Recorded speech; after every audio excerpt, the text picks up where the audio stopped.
Good morning বন্ধুরা। আজকে সকালবেলা রান্না হয়েছে ভাত,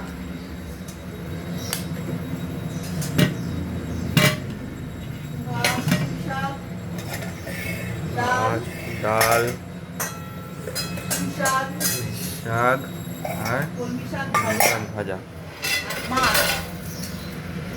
আর এখন হবে তিতার ডাল, পটল আলুর তরকারি। আর জলখাবারে হয়েছে পরোটা, আলু ভাজা।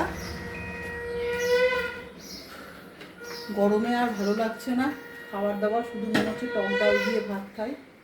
টক ডাল, আলু ভাজা, শাক ভাজা এইসব দিয়েই ভাত খেয়ে নিই। এই হলো বন্ধুরা আজকের সকালবেলার আপডেট। আপনারা একটু সাবস্ক্রাইব করুন, লাইক করুন, শেয়ার করুন, যাতে আপনাদের মাঝখানে আমি থাকতে পারি। আবার দেখা হবে খানিকক্ষণ পরে। টাটা।